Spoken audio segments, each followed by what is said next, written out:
Assalamualaikum warahmatullahi wabarakatuh. Waalaikumsalam warahmatullahi wabarakatuh. Nah, bagaimana kabarnya hari ini? Sehat ya? Setelah libur panjang, ya, tetap semangat ya. Sebelum mulai pembelajaran, anak-anak marilah kita awali dengan membaca doa. Doa kita membaca surat Al-Fatihah, mudah-mudahan dalam pembelajaran nanti dapat berjalan lancar dan bisa diterima oleh anak-anak. Berdoa mulai.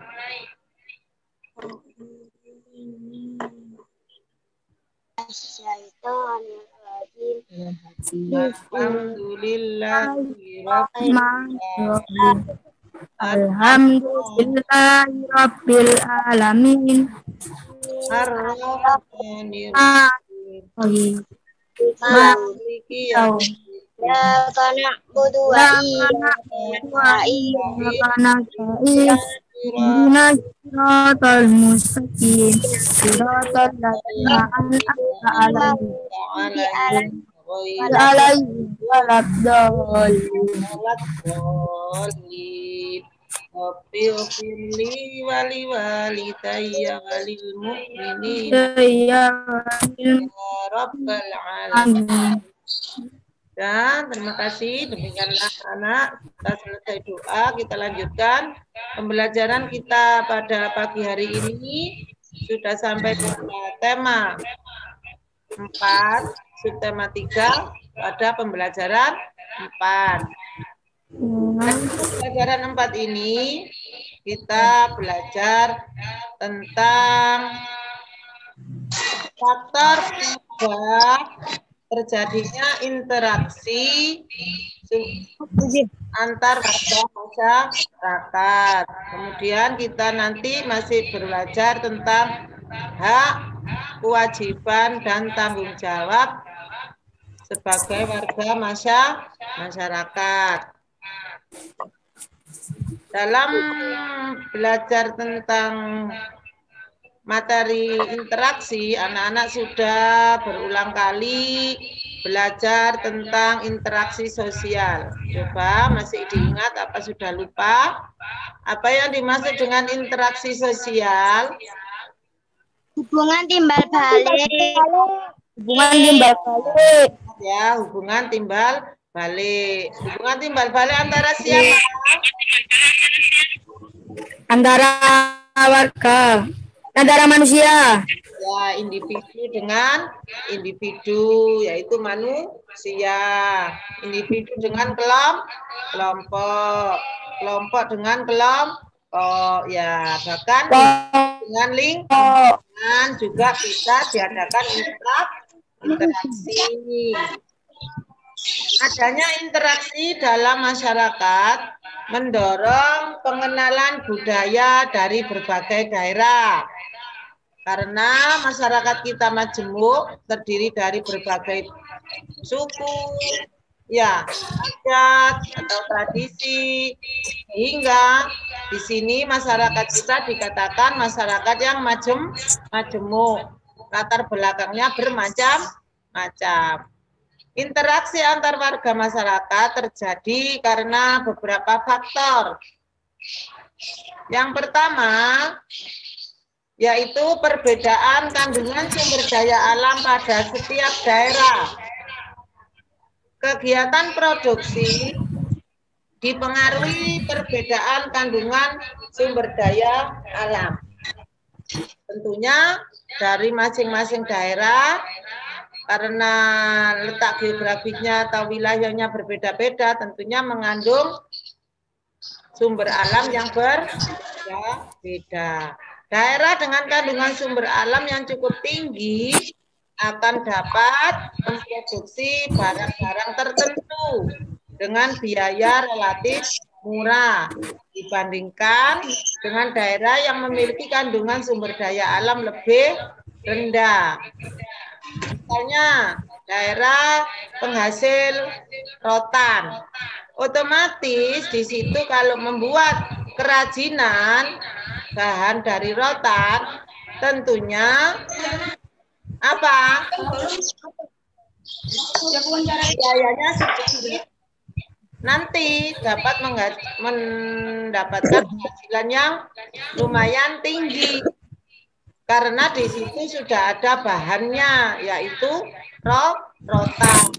Nah, dengan daerah seperti di Surabaya, kalau dibandingkan dengan daerah yang penghasil rotan, nah itu juga berbeda, anak-anak. Kalau kamu ingin membuat kerajinan dari rotan, tentunya beli rotannya aja sudah mahal. Maksudnya ya. Kemudian, kondisi yang mendorong pertumbuhan ekonomi daerah bersangkutan menjadi lebih cepat. Jadi dikatakan daerah penghasil rotan membuat kerajinan atau keterampilan dari rotan, kemudian dipasarkan atau dijual. Tentunya di situ dari segi ekonomi akan menghasilkan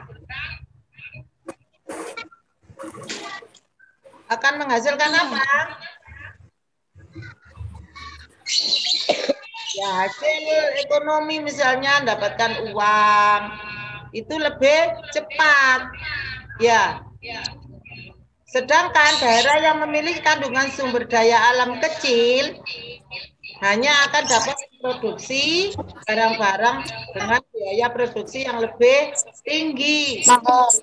Tadi sudah disebutkan, misalnya wilayah Surabaya karena tidak ada penghasil dari sumber daya alam, misalnya tadi contohkan rotan, itu kalau akan membuat keterampilan atau kerajinan dari rotan tentunya membutuhkan biaya yang cukup banyak untuk membeli rotan.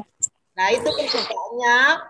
Jadi kalau daerah yang mempunyai kandungan sumber daya alam cukup tinggi itu dapat menghasilkan barang-barang atau memproduksi barang-barang yang biayanya relatif murah, tetapi dapat menghasilkan penghasilan yang cukup tinggi dan cepat. Lain dengan daerah yang memiliki kandungan sumber daya alamnya kecil, ya biayanya nanti dibutuhkan juga banyak, tapi hasil dari saingnya lebih sedikit. Itu yang dimaksud dengan perbedaan kandungan sumber daya alam pada setiap daerah. Kemudian yang kedua, faktor yang kedua, perbedaan kondisi demografis. Perbedaan kondisi demografis itu merupakan perbedaan tingkat pertumbuhan dan struktur kependudukan. Perbedaan tingkat pendidikan dan kesehatan,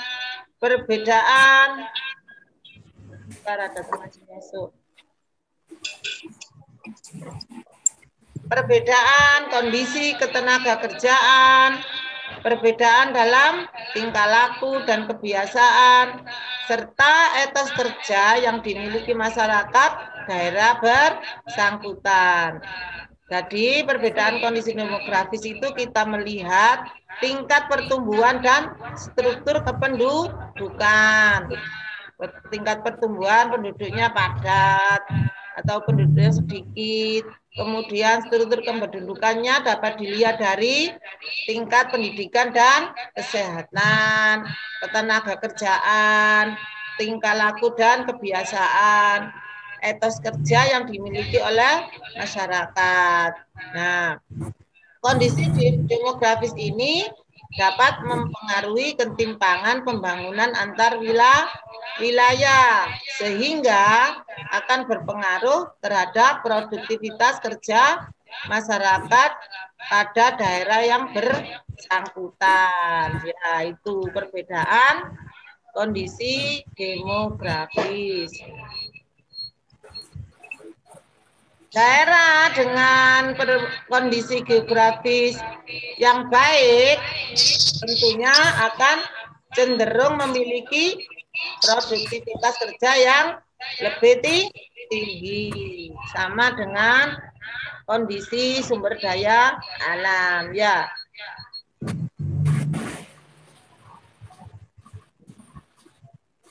Hal tersebut dapat mendorong peningkatan investasi atau penghasilan yang selanjutnya akan meningkatkan penyediaan lapangan kerja dan pertumbuhan ekonomi pada daerah bersangkutan, daerah atau wilayah yang bersangkutan. Kemudian faktor yang ketiga yaitu kurang lancarnya mobilitas barang dan jasa. Mobilitas barang dan jasa itu meliputi kegiatan perdagangan antar daerah dan migrasi yang dilakukan pemerintah atau transmigrasi. Juga migrasi spontan. Apabila mobilitas tersebut kurang lancar, maka kelebihan produksi suatu daerah tidak dapat dijual ke daerah yang lain yang sangat membutuhkan. Dengan demikian, halnya migrasi yang kurang lancar.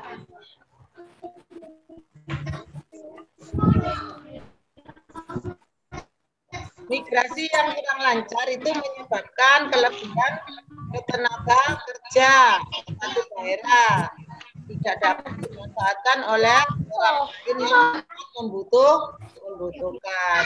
Akibatnya terjadi ketimpangan pembangunan wilayah akan cenderung tinggi karena kelebihan suatu daerah tidak dapat dimanfaatkan oleh daerah yang lain yang membutuhkan, sehingga daerah sulit untuk mendorong pembangunan. Ya, itu faktor yang ketiga.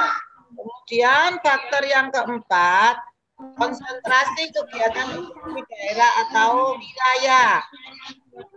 Adanya konsentrasi kegiatan ekonomi yang cukup tinggi pada wilayah tertentu sangat mempengaruhi ketimpangan pembangunan antar wilayah.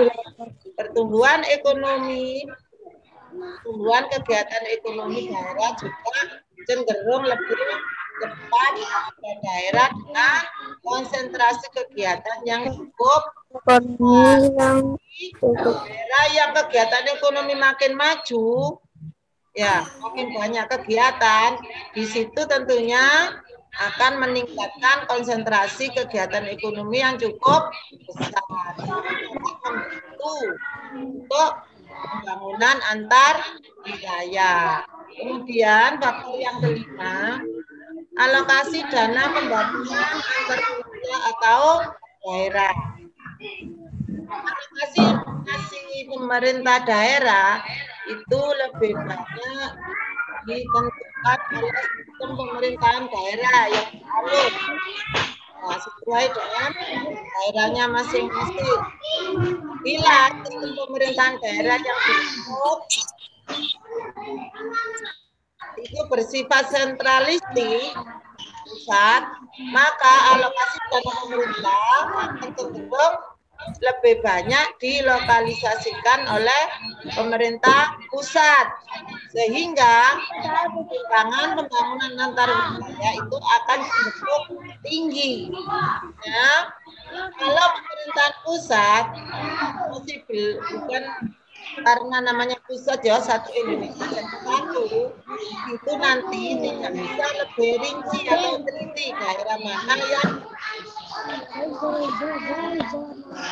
itu namanya pembangunan antar wilayahnya itu lebih tinggi atau lebih rendah, mana yang lebih membutuhkan, ya karena terlalu banyak yang diperhatikan. Kemudian kalau alokasi dana pemerintah itu akan cenderung lebih banyak dilokalisasikan pemerintah pusat, itu tentunya pembangunan juga akan cenderung tinggi. Di situ terjadi ketimpangan.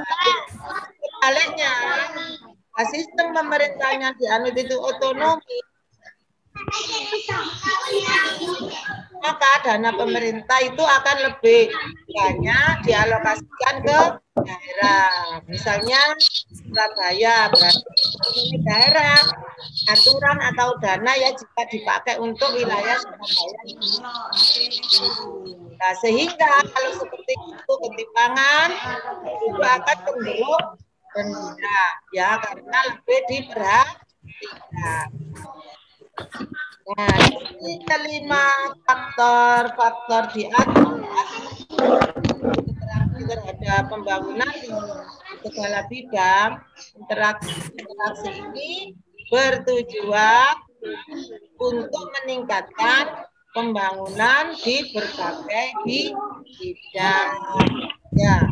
Kemudian kepentingan masyarakat terpenuhi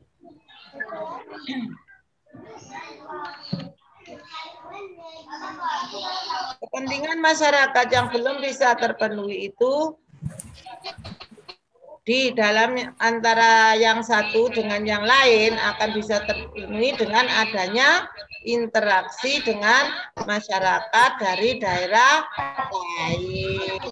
Jadi interaksi yang terjadi untuk menutupi kekurangan masing-masing sehingga pada akhirnya semua kebutuhan akan dipenuhi dengan baik. Karena di sini tujuan dari semua untuk memenuhi kebutuhannya itu dapat dipenuhi dengan baik.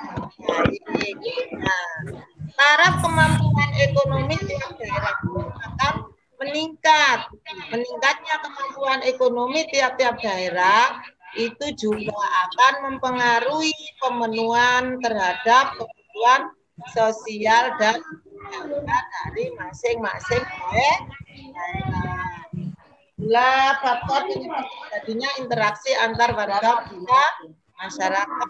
Kemudian materi selanjutnya kita belajar tentang kewajiban dan tanggung jawab sebagai warga masyarakat.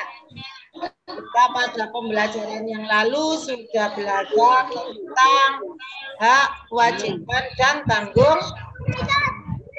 Siapa yang masih ingat apa dengan hak?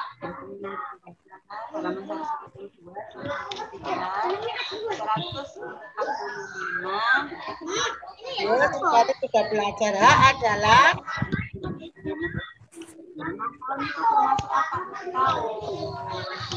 sudah lupa.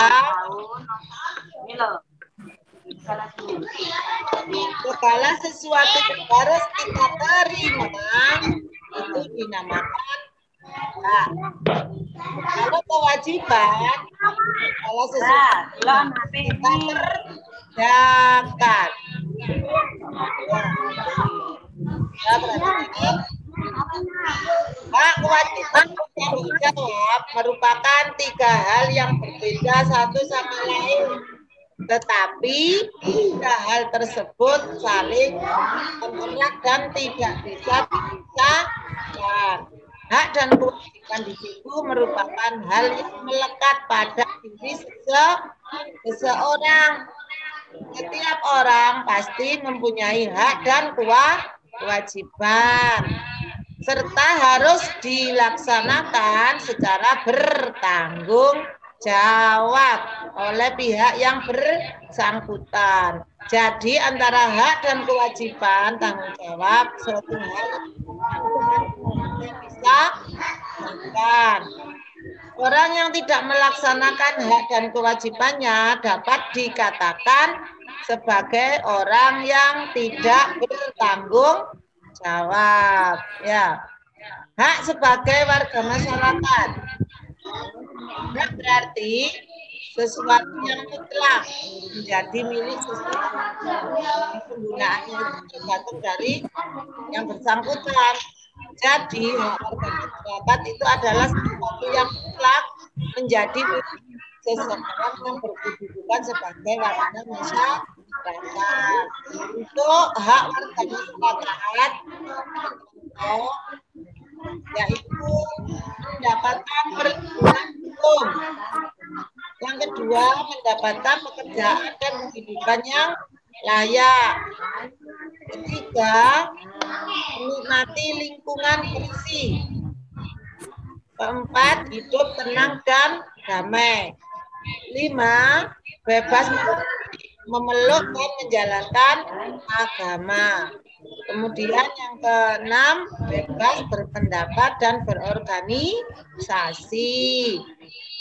Selanjutnya, mengembangkan kebudayaan daerah. Itulah contoh-contoh hak sebagai warga masyarakat.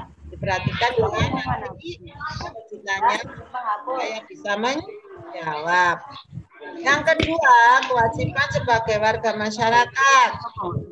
Kewajiban berarti sesuatu yang harus dilakukan dengan penuh rasa tanggung jawab. Jadi kewajiban warga masyarakat adalah sesuatu yang harus dilakukan seseorang sebagai warga masyarakat dengan penuh tanggung jawab. Kewajiban warga masyarakat adalah atau contoh dari kewajiban sebagai masyarakat mematuhi aturan atau norma yang berlaku dalam masyarakat, menjaga ketenangan dan ketertiban masyarakat, mengikuti kegiatan yang ada di lingkungan RT,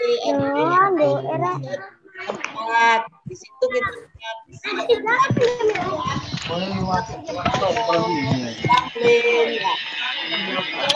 menghormati tempat tinggal, membantu tetangga yang terkena musibah, kebersihan lingkungan tempat tinggal. Itu contoh dari kewajiban sebagai masyarakat. Kemudian yang ketiga yaitu perbedaan antara hak, kewajiban, dan tanggung jawab sebagai warga masyarakat. Hak warga masyarakat adalah sesuatu yang mutlak sebagai warga masyarakat. Adapun kewajiban warga masyarakat adalah yang harus dilakukan oleh seseorang sebagai warga masyarakat. Itu pengertian hak warga masyarakat dan kewajiban warga masyarakat. Sedang tanggung jawab sebagai warga masyarakat adalah hak dan kewajiban yang harus dilaksanakan seseorang itu dalam kedudukannya sebagai warga masyarakat. Antara hak dan kewajiban harus dilaksanakan penuh tanggung jawab.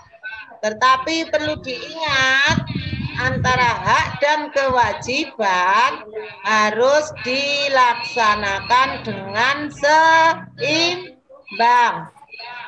Tidak boleh kita menuntut kewajiban tetapi hak tidak kita lakukan. Sebaliknya, hak kita tuntut tapi kewajibannya tidak dilakukan. Baiknya antara hak dan kewajiban itu harus dilaksanakan secara seimbang, sama-sama. Hak juga dilakukan, kewajibannya juga dilakukan dengan penuh tanggung jawab. Ya. Sebaliknya, tanggung jawab itu nanti tercermin dari terlaksananya antara hak dengan kewajiban secara seimbang. Jadi kalau antara hak dan kewajiban sudah dilaksanakan secara seimbang, otomatis anak-anak sudah melaksanakan dua hal tersebut dengan tanggung jawab. Ya, itulah materi pembelajaran kita hari ini. Sampai di sini, sebelum ditutup ada pertanyaan? Enggak. Pertanyaan? Sudah bisa memahami materi hari ini?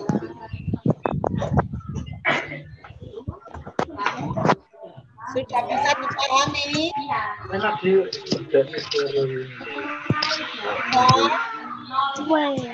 Oke, kalau sudah bisa ganti buzzer yang bertanya. Ya, ganti buzzer yang bertanya ya. Anak-anak tadi belajar tentang menang.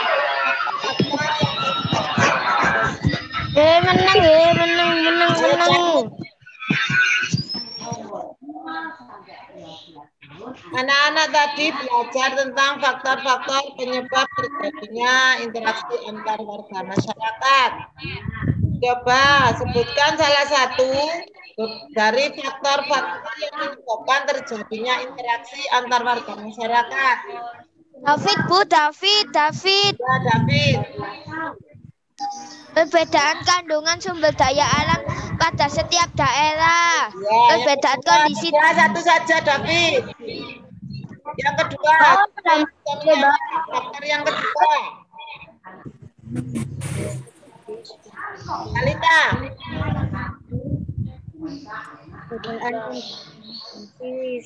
Ya, perbedaan kondisi demografis aja. Faktor yang ketiga. Kurang lancarnya mobilitas barang dan jasa. Ya, yang keempat, Dika. Faktor penyebab yang keempat apa, Dika? Apa, Bu? Faktor penyebab adanya perbedaan interaksi warga masyarakat. Tadi dijelaskan ada beberapa faktor. Temanmu sudah menjawab 3. Selanjutnya faktor yang keempat. Bukunya nggak disimak ya? Bukunya nggak disimak, LKS-nya. Tadi ke toilet Bu tadi, Bu. Ya, Zak. Faktor selanjutnya apa, Zak?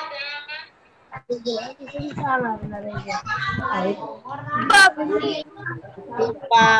Kananya.